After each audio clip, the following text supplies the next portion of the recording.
बहुत समय पहले की बात है। एक छोटे से गांव में एक युवक था जिसका नाम सूरज था। सूरज गरीब था, लेकिन उसके दिल में एक अजीब सी आग थी जो उसे अपने सपनों की ओर बढ़ने के लिए प्रेरित कर रही थी। सूरज का सपना था कि वह एक दिन अपने गांव को ऊंचाइयों तक पहुंचाएगा। पोज के बाद वह अपने दिल की बातें अपने दोस्तों से साझा करता था, लेकिन बहुत से लोग उसे निराश कर देते थे। कहते थे कि गरीबों को यह सब सिर्फ सपने दिखाई देते हैं, असली जिंदगी में तो वे कुछ नहीं कर सकते। सूरज का अपना दुनिया। लेकिन सूरज थोड़ा अलग था। उसने कभी हार नहीं मानी और अपनी मेहनत और संघर्ष में ही अपनी दुनिया बना ली।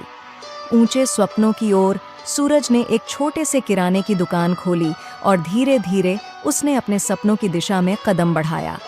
एक नई शुरुआत। उसकी मेहनत ने उसे गांव के लोगों के बीच मशहूर बना दिया। वह अब गांव के सबसे समृद्ध व्यापारी बन गया था। उत्साहपूर्ण दिन गांव वाले उसके सामर्थ्य और सफलता की कहानी से प्रेरित हो रहे थे। नया सपना। एक दिन जब सूरज अपनी दुकान में काम कर रहा था, वह एक बच्चे को देखा। बच्चा गरीब था और उसकी आंखों में सपनों की चमक थी। बच्चे के साथ मुलाकात। सूरज ने उस बच्चे को अपनी दुकान में बुलवाया और उससे उसके सपनों के बारे में सुना। बच्चे का सपना। बच्चा जिंदा रहने के लिए कहता है, मैं एक दिन डॉक्टर बनना चाहता हूँ। मैं लोगों को ठीक करना चाहता हूँ और उनकी मदद करना चाहता हूँ। सूरज की ऊंची सोच।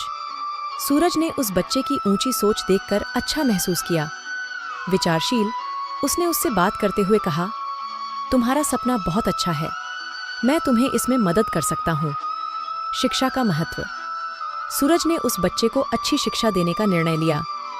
सपने की ओर कदम बढ़ाने का समय, उसने उस बच्चे के लिए एक विशेष शिक्षा केंद्र खोला और उसे वही शिक्षा दी जो डॉक्टर बनने के लिए आवश्यक थी। सपनों का पूरा होना। समय बीता और वह बच्चा, जिसका नाम आदित्य था, डॉक्टर बन गया। आदित्य की कड़ी मेहनत।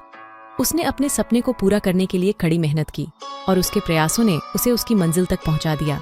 आदित्य की सफलता। आदित्य ने अपने गांव का नाम रोशन किया।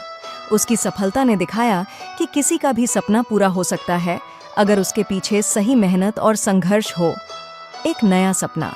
सूरज ने आदित्य के सफल होने पर खुशी से भरी आंखों से कहा, तुमने नए सपने को हकीकत में बदला है। अब मैं भी एक नया सपना देखता हूँ, गांव के बच्चों को एक बेहतर शिक्षा प्रदान करने का सपना। सपनों का मिलन। सूरज ने एक शिक्षा संस्थान खोला और गांव के बच्चों को मुफ्त में शिक्षा देने का कार्य किया। पूरी तरह से उसने गांव को एक नए सोने की युग में बदल दिया और सपनों को हकीकत में बदलने में उसके दोस्त और गांव वाले साथी बने। इस कहानी से हमें यह सीखने को मिलता है कि सपने सिर्फ देखने वालों के लिए नहीं होते, बल्कि उन्हें पूरा करने के लिए मेहनत, संघर्ष और साहस की आवश्यकता होती है। अगर हम अपने सपनों की ओर मेहनत पूर्वक बढ़ते हैं, तो कोई भी मुश्किल हमें हार नहीं करा सकती।